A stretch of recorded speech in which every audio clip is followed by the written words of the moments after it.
বছর দুয়েক আগের ঘটনা। ব্যাংকের চেকের মাধ্যমে টাকা তুলতে গেছিলাম, গিয়ে দেখি লিংক নেই।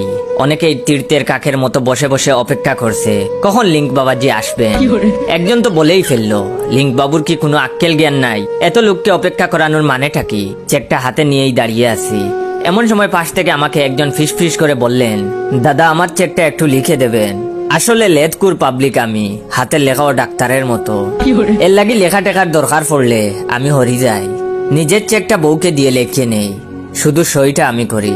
আমি তখন লোকটার মুখের উপর বলে দিলাম, আমার হাতের লেখা অতি জঘন্য, আপনি অন্য কাউকে গিয়ে বলুন। উনি অনুনয়ের সুরে বললেন, ঠিক আছে আপনার চেকটা একটু দিন, দেখে দেখে লিখবো। আমি লোকটার এমন আবদার শুনে আশ্চর্য হয়ে গেলাম আর বললাম, সে কি দেখে লিখবেন? আমার চেকে লেখার টাকার অ্যামাউন্ট আর আপনার অ্যামাউন্ট এক হবে নাকি? এবার ভদ্রলোক বললেন, আসলে কোন জায়গায় কি লিখতে হবে সেটা ঠিক বুঝতে পারছি না, এই প্রথম চেক পেলাম। আমি তখন বললাম, ও আচ্ছা বুঝেছি। এইবার তাকে বলে দিলাম কোথায় কি লিখতে হবে, কত টাকা তুলবে সেটার বানানো বলে দিতে হলো।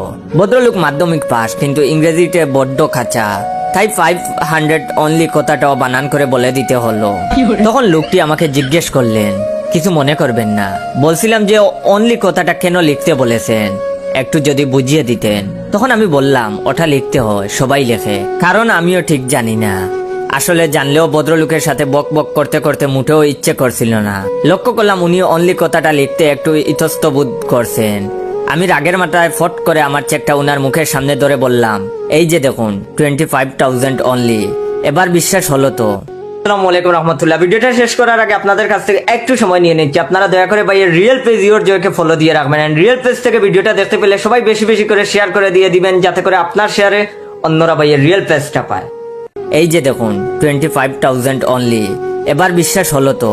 লোকটি তখন গুল্লা গুল্লা চুপ করে আমার চেকটা ভালো করে দেখলেন। ততক্ষণে লিংক চলে এসেছে, লাইনে দাঁড়িয়ে পড়েছি। টাকাটা তুলে এটিএম ফর্ম নেব বলে কাউন্টারে গেছি। ফর্মের কাউন্টার তখনও খুলেনি। হঠাৎ দেখি ক্যাশ কাউন্টারের কর্মচারী একটি লোককে খুব মেজাজ দেখাচ্ছে। কৌতূহল বশত গিয়ে দেখলাম যে ভদ্রলোক আমার কাছ থেকে চেক লিখে নিয়ে গেলেন, চেকটা হাতে নিয়ে বেকুবের মতো দাঁড়িয়ে আছেন, যারটা তাকেই দেওয়া হচ্ছে। আমি তখন জানতে চাইলাম, কি ব্যাপার দাদা? ভদ্রলোকের কথা শোনার পর কিছুক্ষণের জন্য বুঝে উঠে পারলাম না রাখবো না হাসবো। ব্যাপারটা হলো, এত কিছু দেখানোর পরেও 500 এর পর অনলি কথাটা লিখতে তার মন সায় দেয়নি। উনি ওস্তাদি করে লিখেছেন 500 নাথিং। কাউন্টারের লোক যখন জিজ্ঞেস করেন এসব কি ভুলভাল লিখেছেন, নাথিং মানে, উনি তখন বিজ্ঞের মতো যুক্তি দিয়েছিলেন। আসলে এক ভদ্রলোক, অর্থাৎ আমার কথা বুঝাচ্ছেন।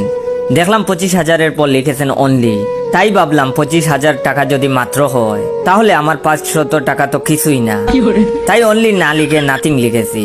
আর একটা কথা বলা হয়নি, নাথিং কথাটা তিনি বাংলায় নাথিং লিখেছিলেন।